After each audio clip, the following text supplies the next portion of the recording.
Sir మీరు యాక్చువల్‌గా అంటే మొదట్లో విశాఖ ప్రాంత వాసి కాదు. అంటే వేరే దగ్గర నుంచి ఇక్కడికొచ్చారు. వ్యాపార రీత్యా వచ్చారు. తర్వాత విశాఖతోనే మమేకమైపోయి ఒక విశాఖ వాసిగా ఇక్కడ మారిపోయారు. ఇక్కడే ఉంటున్నారు. సో, మొత్తం మీ రాజకీయ జీవితం కూడా ఇక్కడి నుంచే మొదలైంది. అంటే మొట్టమొదటిసారిగా మీరు విశాఖపట్నం వచ్చినప్పుడు, మీరు చూసిన విశాఖపట్నంకి, ఇప్పుడు విశాఖపట్నంకి అంటే పోలిక కంపారిజన్ అనేది అంటే యాక్చువల్‌గా అద్భుతమైన ట్రెమెండస్ చేంజ్ అయితే వచ్చిందండి. కానీ మొట్టమొదటిసారిగా మీరు విశాఖపట్నం చూసినప్పుడు మీ మనసులో ఈ విశాఖపట్నం రేపొద్దున్న ఫ్యూచర్‌లో ఈ విధంగా ఎదిగే అవకాశం ఉందని అట్లాంటి ఆలోచన ఏమైనా కలిగిందా అండి? ఇదివరకు నేను వైజాగ్ వచ్చింది 1971లో వచ్చాను. I did my schooling. 55 years. Yes. Yeah! 54 years yeah! Back నేను విశాఖపట్నం వచ్చాము. నేను చిన్నప్పటి నుంచి చదువుకున్నది విశాఖపట్నము. అట్లాగే ఇంటర్మీడియేట్ చదివింది కూడా విశాఖపట్నము. ఇంజినీరింగ్ చదివింది కూడా వైజాగ్ ఇది. So total in my entire life almost 55 years, 54 years నేను విశాఖపట్నంలోనే ఉన్నాను. సో నేను ఎక్కడ ఉద్యోగం గురించి ఇక్కడికి రాలేదు. నేను మా father MA BEd school teacher కింద పనిచేసి ఆయన బిజినెస్ గురించి ఇక్కడ 1970లో వచ్చారు. So we came little late, 1 year late.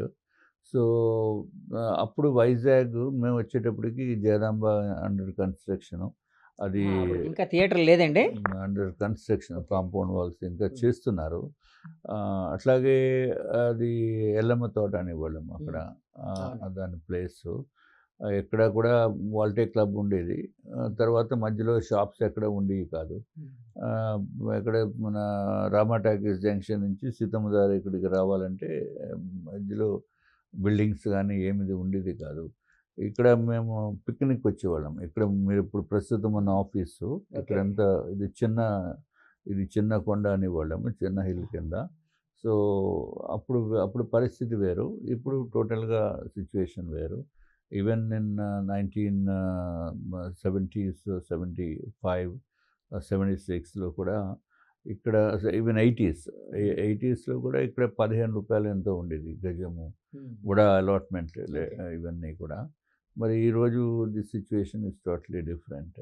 ఇప్పుడు ఏదైతే ఈ development what we have seen from past 50 years or 40 years, ఆ డెవలప్‌మెంట్‌కి ఇప్పుడు ఇంకొక 5 ఇయర్స్‌లో డెవలప్‌మెంట్‌కి there will be abnormal change. Okay. ఆ చేంజ్ అనేది నేను ఇక్కడ సిటీలో వస్తుందని అనటం లేదు. Outskirts will be opened. Okay. The entire area is going to be open for public. And the development ఇప్పుడు ఎండాడ వరకు వెళ్ళిపోయింది సిటీ.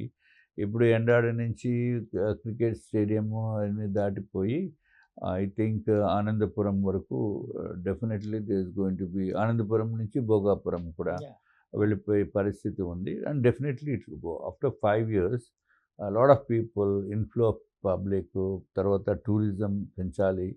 ఆహ్, ఇవన్నీ there are so many things which can be done. And I'm sure ఈ government చాలా బాగా చేసి Chandrababu Naidu garu vision తోటి I think this Vizag is definitely going to be in a different platform and it is also already in the international globe. Sir మీరు వైజాగ్‌తో ఎన్ని సార్లు ప్రేమలో పడ్డారు? Right from 50 years I'm in Vizag. నేను ఎక్కడ వైజాగ్ వదిలి బయటికి వెళ్ళి అక్కడ పెద్దగా వెళ్ళినా అక్కడ ఉండబుద్దేయదు. వెంటనే వైజాగ్ వచ్చేస్తాం. ఎందుకంటే people are friendly here. And being in Vizag from long time, majority of the Vizagites and మా క్లాస్‌మేట్స్ అవనివ్వండి, ఎవరైనా మొత్తం అంతా వైజాగ్ వాళ్ళం కాబట్టి, ఇప్పుడైతే పెరిగిన వైజాగ్‌లో ఇప్పుడు జనం ఎక్కువైపోయి మీకు ఒకళ్ళకొకళ్ళు గుర్తుపట్టే పరిస్థితి ఉండదు. ఇదివరకు అయితే బీచ్ రోడ్‌లో మేము నడుస్తా ఉంటే డైరెక్ట్‌గా మామూలుగా వాకింగ్ చేసే పరిస్థితి ఉండేది కాదు. మధ్యలో ఎవరో friends almost 50% of the people మనకి తెలిసిన వాళ్ళే ఉండేవారు. ఇప్పుడు ఇప్పుడు డిఫరెంట్. ఇప్పుడంతా బయట నుంచి వచ్చిన వాళ్ళు చాలా ఎక్కువ ఉన్నారు. సో అండ్ వైజాగ్ ఉన్న బ్యూటీ ఏంటంటే people also very soft and అందరిని కూడా యాక్సెప్ట్ చేసే ప్లేసు. పెద్దగా గొడవలు గానీ అటువంటివి ఏమి ఉండవు. So I mean it's a good place first of all. And it's nice scenic beauty. ఇక్కడ ఉన్నది ఎక్కడ ఉండదు మీకు. ఇక్కడ one side the hills and one side is the sea. ఇంత పెద్ద సీ కోస్ట్ ఉన్న ప్లేస్ ఇక్కడ మనకి ఆంధ్ర కానీ ఇతర రాష్ట్రాల్లో కూడా ఉండదు. వైజాగ్ అంటే మీకు బీచ్, తర్వాత మంచి people, greenery, these things matters a lot. And we have to ఇంకా టూరిజంని డెవలప్ చేయవలసిన నెసెసిటీ ఉంది. సార్ అంటే ఒక 54 ఏళ్ళుగా వైజాగ్‌తో ప్రేమలో పడుతూనే ఉన్నారు. సార్ ఇందాక ఒక మాట అన్నారు. మీ ఫ్రెండ్స్ ఈ సర్కిల్ ఇది వీళ్ళ కోసం చెప్తూ. సార్ మీ మిత్రులు ఎలా ఉన్నారు? రఘురామకృష్ణరాజు గారు. ఆయన మీరు క్లాస్‌మేట్స్ కదండీ? రఘురామకృష్ణరాజు గారు ఆయన బీఫార్మసీ జాయిన్ అయ్యారు. నేను కూడా ఇంటర్మీడియట్ 1976 to 78 ఇంటర్మీడియట్ ఏవిఎన్ కాలేజ్లో చదివాను. So I got very good percentage. అప్పుడు నేను ఎంపీసీ. ఓకే. ఆ రోజుల్లో ఎంపీసీ వాళ్ళకి కూడా ఈ బీఫార్మసీ ఇచ్చేవారు. ఆహా! ఇప్పుడు మరి బీఫార్మసీ ఎంపీసీ వారికి ఇస్తున్నారా లేదా నాకు తెలియదు. సో అప్పుడు నేను అప్లై చేస్తే the first seat in the entire Andhra university for B pharmacy కాలేజ్లో ఫస్ట్ సీట్ నాది. Oh! It's based on the marks మాట. ఓకే. సో నేను జాయిన్ అయిన ఒక 2-3 మంత్స్కి రఘురామకృష్ణరాజు ఆయన వచ్చి జాయిన్ అవ్వటం జరిగింది. తర్వాత 2 మంత్స్ 3 మంత్స్ నేను కాలేజ్కి వెళ్ళాము. నెక్స్ట్ ఇంజనీరింగ్ సీట్స్ ఓపెన్ అయినాయి, ఓకే. Engineering college. సో నాకు మళ్ళీ అక్కడ ఇంజనీరింగ్ కాలేజ్ వస్తే ఇది క్యాన్సిల్ వదిలేసి దానికి ఇంజనీరింగ్కి షిఫ్ట్ అయ్యాను అనమాట. ఓకే. బట్ రఘురామకృష్ణరాజు ఈ continued to studies in B Pharmacy చేశారు. తర్వాత ఎంఫార్మసీ కూడా చేసినారు. సార్ అంటే అప్పట్లో 3 నెలల స్నేహం అని అన్నారు కదండీ! అంటే 3 నెలల స్నేహం ఇప్పుడు కూడా 30 ఏళ్ళు, 40 ఏళ్ళు అయినా కూడా కంటిన్యూ అవుతుంది కదా సార్? 3 నెలలు అనటం లేదు. నేను కదా! 3 3 నెలల నెలలు కలిసి తర్వాత చదువుకున్నారని నా 3 ఉద్దేశం. నెలలు 3 నెలల తర్వాత ఆయన జాయిన్ అయ్యారు. But okay. Subsequently we use to meet okay. ఆ విధంగా. ఆయన డిప్యూటీ స్పీకర్ అయిన తర్వాత అంటే యాక్చువల్‌గా మీరు మిత్రులు కాబట్టి బాగా క్లోజ్‌గా ఉంటారు కాబట్టి ఆయన డిప్యూటీ స్పీకర్‌గా ఉండేటప్పుడు మీరు శాసనసభలో ఉండేటప్పుడు ఎప్పుడైనా అడ్రెస్ చేసేటప్పుడు అంటే క్వెషన్స్‌కి సమాధానం లేకపోతే క్వెషన్స్ వేసేటప్పుడు ఎట్లా ఉంటుందండి? ఆ పరిస్థితి ఎలా అనిపిస్తూ ఉంటుంది మీకు? We see him as a deputy speaker of the legislative assembly.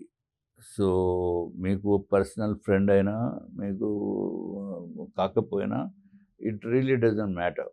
And I speak as an MLA and I speak as a floor leader of BJP. అక్కడ ఆ విధమైన బంధాన్ని మనం చూడాలి కానీ పర్సనల్ దాంట్లో ఇన్వాల్వ్ చేయటం అనేది అప్రోప్రియేట్ కాదు. So we behave in that same way. So అనేది నా ఫ్రెండ్ కాబట్టి ఎక్కువ టైం ఇచ్చేసి అట్లాగే ఏమి ఉండదు. సో వాట్ ఎవర్ ఈ మెయింటైన్స్ దట్ ఆ విధమైన ప్రొసీజర్స్ ఫాలో అవుతారు. సో నేను కూడా ఐ ఫాలో దాట్. అంటే కాదు సార్. అంటే సరే అసెంబ్లీలో ఆయన డిప్యూటీ స్పీకర్ గారు, మీరు ఒక లెజిస్లేటివ్ పార్టీ లీడర్‌గా ఉంటారు కాబట్టి డెకరమ్ అదంతా మెయింటైన్ చేస్తూ ఉంటారు. బయటికి లాబీలోకి వచ్చిన తర్వాత మళ్ళీ ఫ్రెండ్లీగానే ఉంటారా వై అండి? Not why not why not నేను ఆల్వేస్ వాళ్ళు ఆయన రూమ్లోనే తింటాను భోజనం. నేను ఆహా! వాళ్ళ ఇంట్లో తెచ్చిన క్యారియర్లో తింటాము. Okay. Out side it's totally different. Okay. I go and meet him many times. ఆయన ఏదో డిన్నర్ పిలుస్తూ ఉంటారు, వెళ్తూ ఉంటాము. అది పర్సనల్కి దానికి సంబంధం. సార్ ఇప్పుడు 2024లో కూటమి గెలిచిన తర్వాత అంటే చాలా మంచి పరిణామం అయితే ఒకటి జరిగిందని చెప్పి జనాల్లో కూడా ఒకటి ఉందండి. అంటే సెంట్రల్ గవర్నమెంట్ మోదీ గారి ప్రభుత్వం, మోదీ గారు ఒక కన్సర్న్‌తో ఆంధ్ర రాష్ట్రం మీద, విశాఖపట్నం మీద ఒక కన్సర్న్‌తోని చాలా హెల్ప్ చేస్తున్నారు. చాలా సపోర్ట్ చేస్తున్నారు ఇట్లాగని వినిపిస్తుంది. దానికి కొన్ని తార్కాణాలు కూడా అంటే ఎగ్జాంపుల్స్ కూడా కనిపిస్తున్నాయి. ఫర్ ఎగ్జాంపుల్ ఏదొచ్చినా కూడా ఇక్కడికి ఆంధ్రప్రదేశ్‌లో పెట్టండి అని మోదీ గారు వాళ్ళని అడ్వైజ్ చేయడం. అట్లాగే చంద్రబాబు నాయుడు గారు కూడా అందిపుచ్చుకుంటూ ఆయన ఒక అప్డేటెడ్ వెర్షన్‌లో అందిపుచ్చుకుంటూ ఇక్కడికి తీసుకొని రావడం ఇలాంటివన్నీ జరుగుతున్నాయి. సో, ఈ పరిణామం యాక్చువల్‌గా మీరు కూటమి కలిసినప్పుడు యాక్చువల్‌గా చాలామంది అంటే మీ వ్యతిరేకులు వైసీపీ వారు మూన్నాళ్ళ ముచ్చట లేకపోతే వైసీపీ సానుభూతి పరులు ఇదంతా మూన్నాళ్ళ ముచ్చట అని చెప్పి అనుకునేవారు.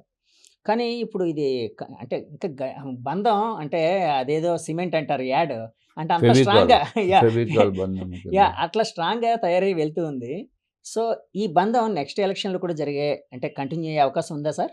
డెఫినెట్గా ఉంటుందండి. Definitely it will have. ఎందుకంటే ఇప్పుడు ఇప్పుడు స్టేట్ పరిస్థితి కూడా చూడాలి కదా. Whether you somebody likes others or not, that's different issue. But అటువంటి సిచ్యువేషన్ డిస్లైక్స్ లైక్స్ అనేది పాలిటిక్స్లో ఉండదు. బట్ ఇక్కడ ఉన్న ప్రత్యేకమైన పరిస్థితి ఏంటంటే ఈ స్టేట్ సిచ్యువేషను, ఈ స్టేట్లో పెట్టిన ఇన్వెస్టర్స్ని కాపాడటం గురించి అవనివ్వండి, లేకపోతే డెవలప్మెంట్ గురించి అవనివ్వండి, ఇంకా గ్రోత్ తీసుకుని వెళ్ళాలి అని అంటే డెఫినెట్గా ఈ మూడు పార్టీల కలయిక is that is the symbol of development. So తప్పనిసరిగా మూడు పార్టీలు కలిసి వెళ్తాయనేది నా యొక్క అభిప్రాయం.